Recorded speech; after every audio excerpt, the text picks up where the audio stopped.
Hello mga day, kani siya nga video day kay continuation day ni siya day sa amo ang sugilanon day katong gikan mis panabo day. Katong naniod to mi day ba katong nangumbira mi day dito sa kasal nga walay bride o groom day. Pag kumano pangaon dito day busog duwa may kaayo ato day no, mura na mamig mga sawa ato day nga lagos na kalihok sa kabusog day.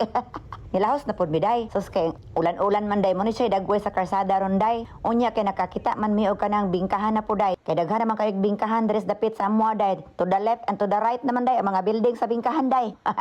Aw nang hapit na pud mi day kay namay nagtugon og pasalubong day ako ang bibi damulag day kay nagtugon magpasalubong ya magwad niya to akong bibi damulag day di madalag bingka day.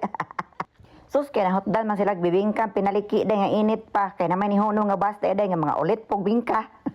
Nahotdan mi day mo to nag-order na pud mi sa atbang day mo to ang ilahang tindira diri day nagkuha pag bingka sa atbang day kay nahotdan lagi daw sila day. Muni nahitabo na mo day galingkod-lingkod sa diri day o ang mga busog nga sawa day.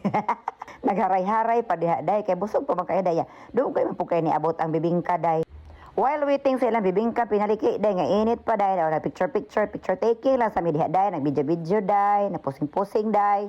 Pero ang tinuod day, lagos na may kaginhawas, kabusog ana day.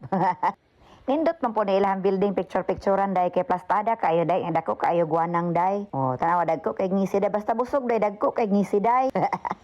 Unya day na ini abot nga staff nila day ni duol sa amo day kay tour dami niya dito sa second floor day kay naman ni second floor ni siya nga building day o yana siya kagwapa day nana kabungga ni building nga day bag-o man ni siya day ning ingon tong isa ka staff nila day nga tour daw mis taas day mo to gipasaka mis taas day una naka pod mis taas day kay gipaibog-ibog mi niya day kay pwede daw may magpabok diri day labi na og may mga event day mga panghitabo day mga birthday day mga dibo mga kasal nga walay bride o groom day.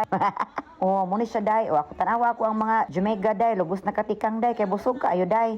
Naani siya kuan day, hagdan day. Kaduha ka mo saka ani ilang hagdan day. O naani siya kaninduta day. Yadako kay ni siya gawan dis ibabaw day. Ipaibog-ibog jud mi niya day kay basig nagtuo siya day nga kaslunon pa mi day. Wa lang siya kahibaw day nga magdibuhay pa mi day. O muni siya day naani kawanang diri sa ibabaw day. Bongga kay siya day kay wanang kay day luag kayo day. Pwede gyud mo magdisko-disko diri day, magsayo-sayo diri day, magligid-ligid, magtabling-tabling. Pwede pa mo mag pickleball diri day katumhanan na addict sa pickleball diha. Bitaw day ay wala magid may tuyo diri second floor day. Namay ni butho og kalit nga tour guide sa mga tubangan. Aw ni uban-uban na lang po mig tour day. Amo ang tuyo ra gyud diri day, bingka pinaliki ra gyud day mo na siya day nga ninaog na mi day kay ni butho naman daw bingka pinaliki nga among gi-order day. Mga siya day nga naog na mi day o taas kay ilang hagdan day, gwapa kay ilang venue day. Kung gusto pod mo mga on diri sa ilang kuan day kananan day napoy kananan diri sa ubos day nga dako kayo guanang day tapos sila yung mga klase-klase nga mga baligya nga mga pagkaon diri day tan-awa day o mga ilang venue sa ilang kananan day naoy kwarta day makakaon gid mo day. So marota siya day oy mapoy check ka na ko adlaw day kay bye kay mapalit na mi og bingkang pinaliki nga init pa bingka mo diha init pa.